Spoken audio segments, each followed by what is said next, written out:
Finally continuing with more of what if Izuku was a Transformer. First off, let me start by saying in this one, last time we left off with Izuku giving Mei a blood sample from himself and her coming up with some new inventions for her machinery.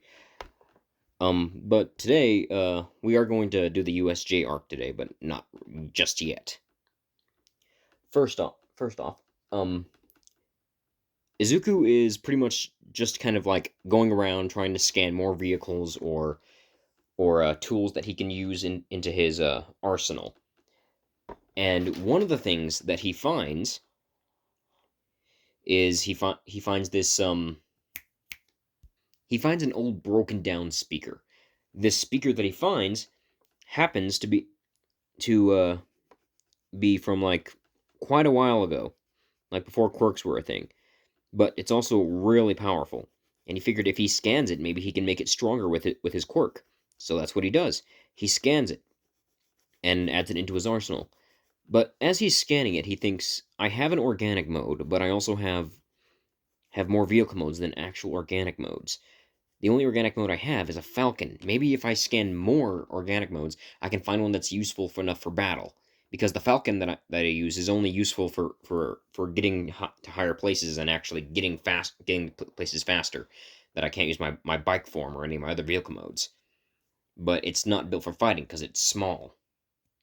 So he begins trying to see if there's any nearby zoos that he can look into, see if he can find a like an animal to scan. And of course, there's the whole a big robot dude walking into a zoo just to look at the animals. People are gonna think he's a bit weird, but it's a world where people have dog heads and cat heads, so it could be a whole lot weirder. Anyway, so he goes to the zoo, and of course, people are staring at him at first, but then don't think really anything of it. So he's going around looking at different animals to scan, and he comes across one that he finds kind of interesting. It's a Komodo dragon. Now, he doesn't know why there's a Komodo dragon here. He's pretty sure that there's like a whole island full of these guys, and if they went to that island, he's pretty sure that it would have been dangerous just to bring one of them back, unless this one was raised in captivity. But he didn't really concern himself with that too much. He thought about scanning it for a minute, thinking it could be a potentially a good vehicle mode for himself, but he decided not to because while it was powerful, he didn't think it would be it's not nearly big enough to do any damage to people with quirks nowadays. So he continues looking. He comes across another animal. This one is a tiger, and while the tigers are the biggest of the wild cats out there, he didn't really want to do a tiger either, considering that it just didn't feel right to him. He had wanted at least a bigger flying animal and a sea animal and a land animal, specifically ones that can all fight in those areas. So he went to the aquarium area to look for animals, and he found an animal that he thought would be useful. This animal was an orca. And, well, of course, an orca is a really dangerous kind of animal. His mind immediately went to gang orca, and he figured, why not scan this orca? This orca could be great for hero work. Not only that, but if I'm ever put into a situation where I have to like swim through the water, an orca could be a really big help. And imagine what I could do while in that form. So he scans the orca. After he scans the orca, he then decides to go look for a bigger land animal for him to use. And while he did think about scanning an elephant at first, he changed his mind because the elephant, while it's big and fat and has tusks, he doesn't really want to be too big, because if he's too big, then he could possibly injure somebody in the process of him like ramming into a villain with his tusks or throwing them, and he really doesn't want to hurt people. Not unless, they're villains. Izuku then found an animal he thought would be perfect. A big animal, but not too big. And he could get used to using this form a lot easier, because it wasn't too much different from his regular human form, or robot form. And so he scanned it. He scanned a gorilla. Would have been this was the perfect land animal that he could use. Now all that was left was getting a bigger flying animal. Unfortunately, all the flying animals that were in the zoo weren't big enough. Most of them were actually kind of small, so they weren't really helpful to him when he was looking for a way to get himself a new flying vehicle mode. So he decided to walk home, kind of disappointed that he wasn't able to get a cooler flying vehicle, or a flying animal, or beast mode. Let's just call it beast mode from now on. As he's walking home, he stumbles across a villain attack. And as he's watching the villain attack, he immediately is drawn to the hero who's fighting the villain. That hero is Ryuko, the dragon hero. And at first, Izuku was amazed at this, and then he realized that she can fly. So, but she's also technically not an animal, so he couldn't scan her. He can't scan humans. That was one of the things about his quirk that he was kind of disappointed in, is that he couldn't scan humans, which would have been really useful. Ryuko might have a dragon quirk, but she's not an actual dragon. So, Izuku, being disappointed at this, just continued watching the fight for a bit, before eventually, when the villain was finally caught, he left. But as he left, and as he was on his way home, he stopped because something caught his eye. A museum. He thought to himself, well, if I can't scan a dragon, then maybe I can scan something not as good, but just as good. But it worked just fine. So he went to the museum, hoping that there was a flying dinosaur the skeleton of a flying dinosaur somewhere inside. As dinosaurs were animals, even though they're dead, he should still be able to scan their fossils. And so, as he's looking around, he finds the skeleton of a pteranodon. He goes and scans it. And here's what's kind of peculiar about him scanning the pteranodon fossil.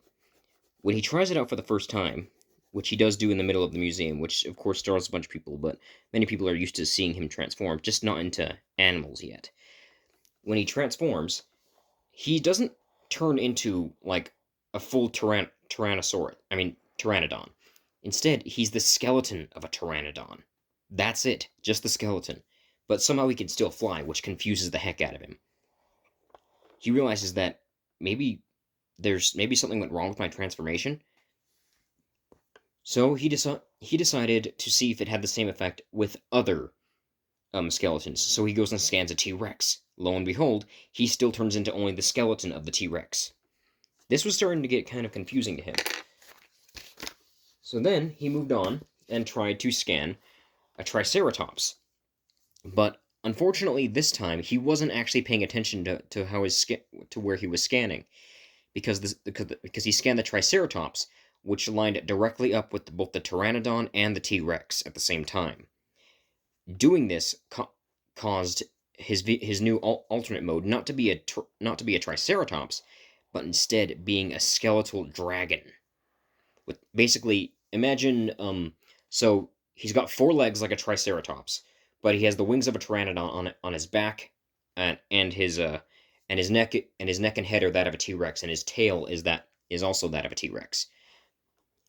At first, he was confused. He's like, I don't feel like a Triceratops. This doesn't feel like a Triceratops. So he looks down and realizes he's a lot bigger than he should be.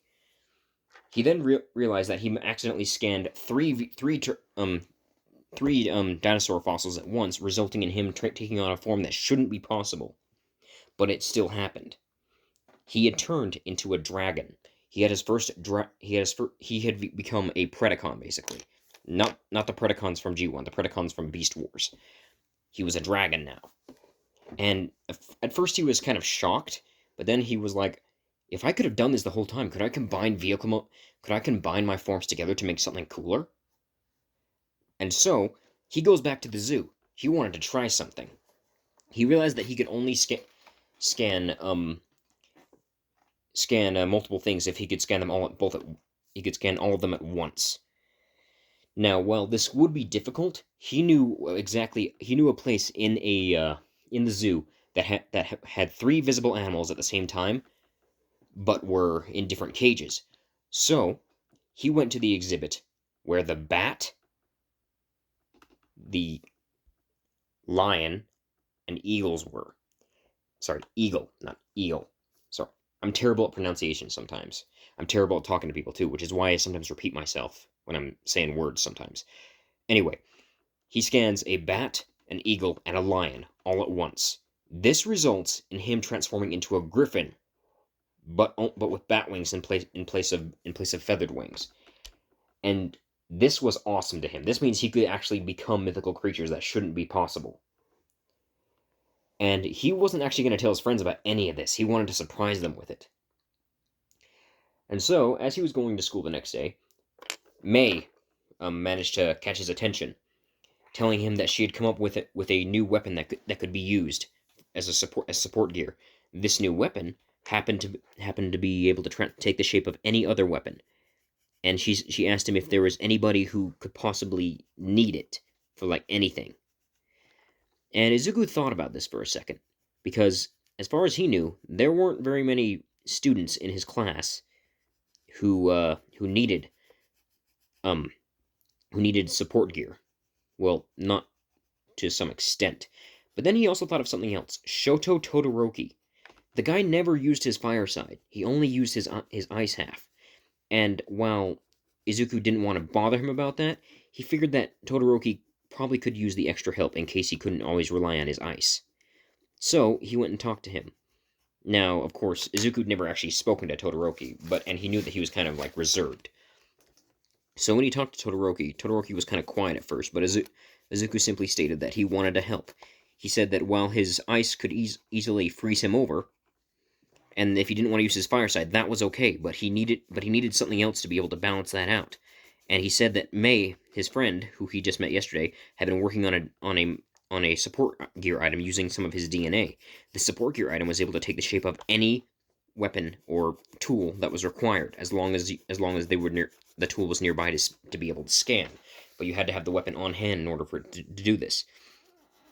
Todoroki was kind of interested in this, so he went to see what this invention was.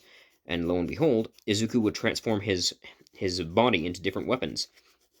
And Todoroki would scan those weapons with the gun and would test it out, and it worked flawlessly, surprisingly. And May said it was thanks to the blood sample she received from Izuku that her baby was able to work so well. And so Todoroki said this could actually be useful because I really don't want to use my fire side. And of course, he didn't really go too far into it. He just said he doesn't like using his fire side. And so Todoroki has a support weapon now, a support weapon that'll actually help him to where he doesn't have to use his fire side.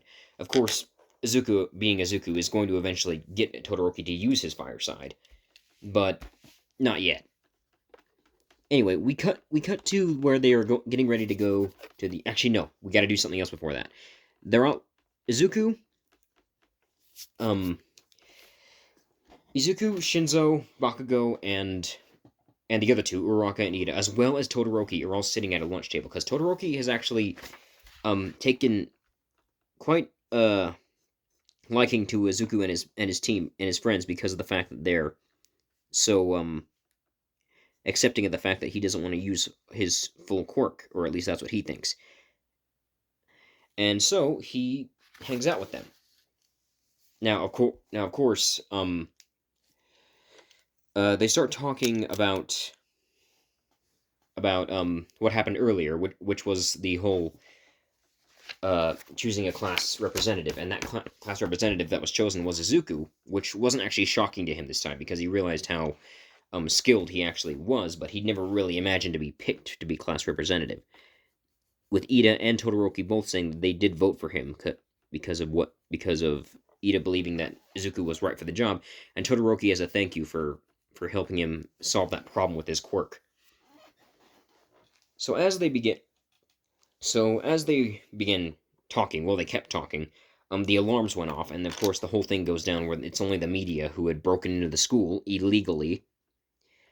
And of course, it's up to the students to get them to stop, which, instead of like having Ida use the same plan he had before, He Izuku actually transforms into his falcon form. His other animal forms are too big, so he doesn't want to use them and freak people out. And flies over to the exit sign before transforming into his griffin form.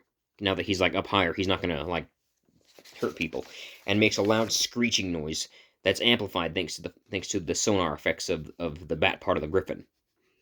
Of course, this grabs everyone's attention, and he tells them to calm down. It's just the media. It's not a big worry. And so nothing really changes. Izuku's still the class representative, and now we cut to where they're actually going to the USJ. When they get there, they notice that All Might, of course, isn't there again. Well, not again, but he's not there because he went over his time limit, like the dense idiot that he can be sometimes. He's too good for his own good, if you know what I mean. Too heroic for his own good. Let's call it that.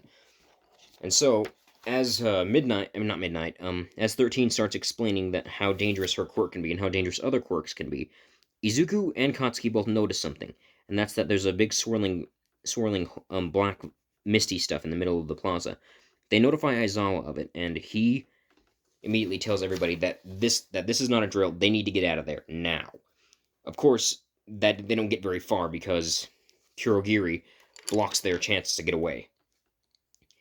And then, of course, unlike in the original, Kirishima rushes out to take on Kurogiri. Bakugo kind of stays behind, just kind of like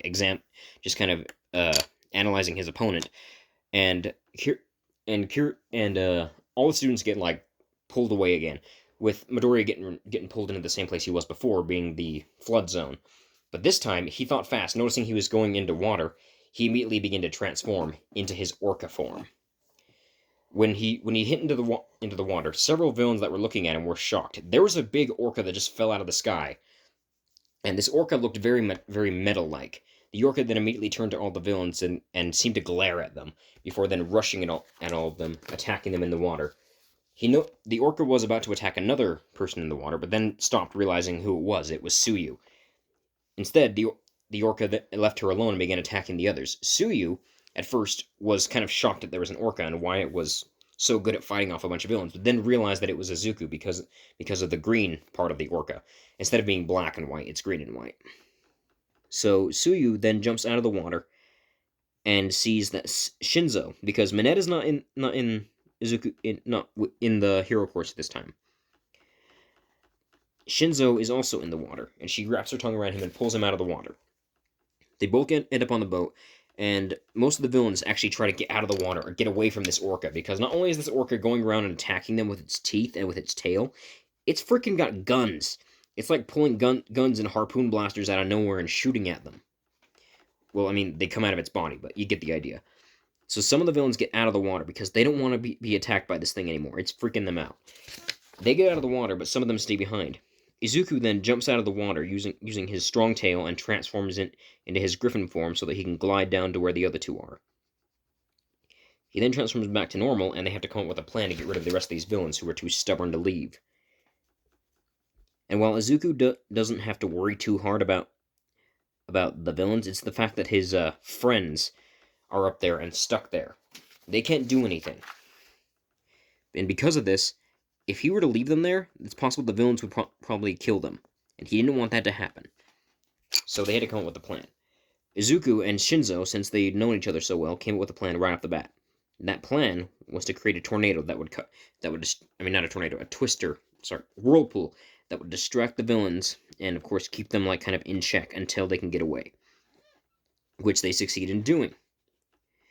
As they make it back to the main plaza, they notice something. There's this big, monstrous, bird-like beast who is attacking their teacher. And they try to stay silent. They don't know what they could do. Izuku could handle it pretty well. But they didn't want to, like, get themselves in trouble, rushing out to fight a creature that they didn't know what was possible, they didn't know the strength of.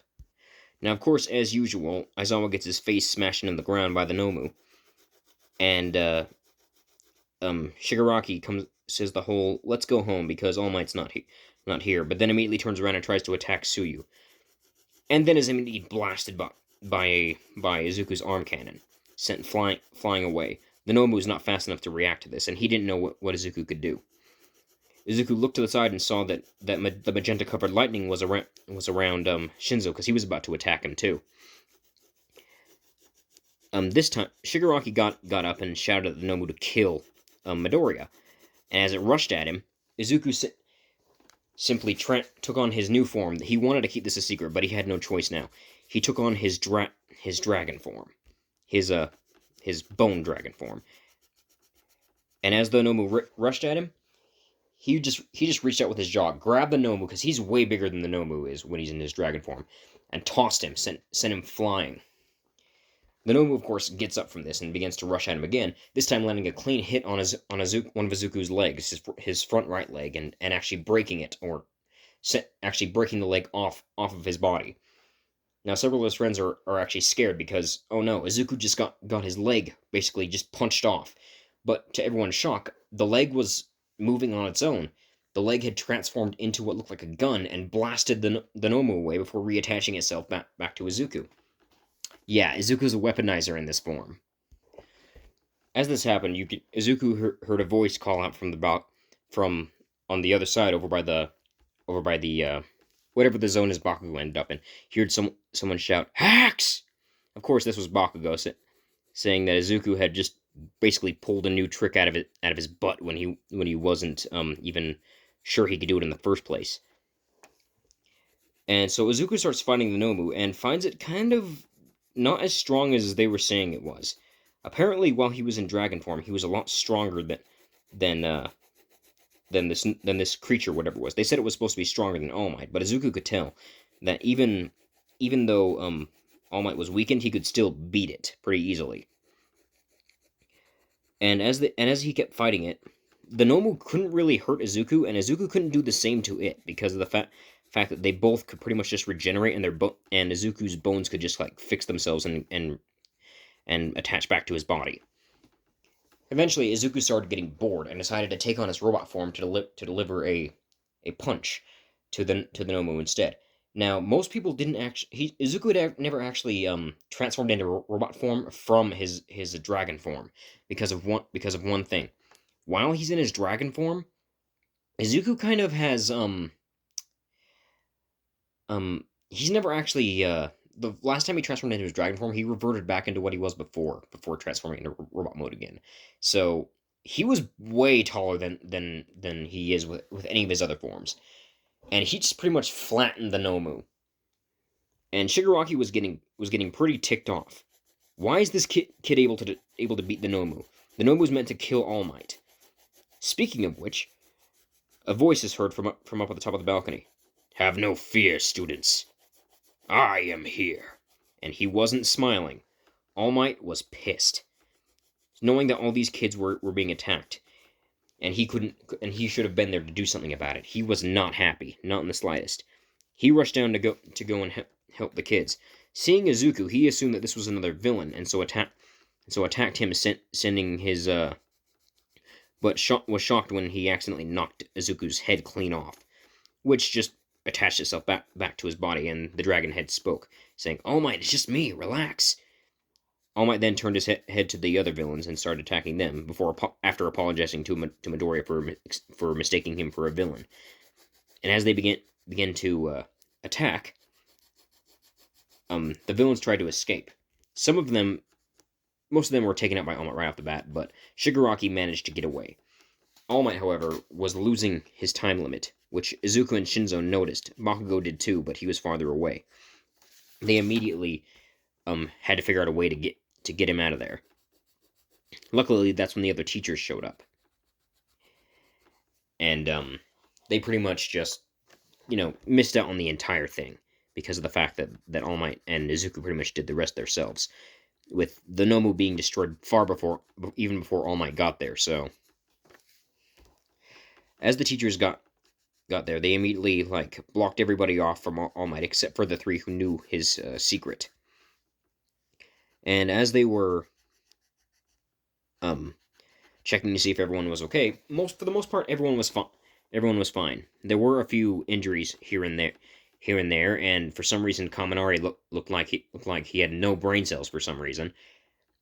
But everyone was fine. But it was a lesson that it was something that day that made all the kids realize that being a hero wasn't all fun and games. In fact, it wasn't fun games at all. It was meant to be a job taken seriously. And that day, a lot of them understood that. That was the day that they had faced villains for the first time, and they needed to take their time learning to be heroes very seriously. That is where we will end this part of What If Deku Was a Transformer. If you guys enjoyed, like and subscribe.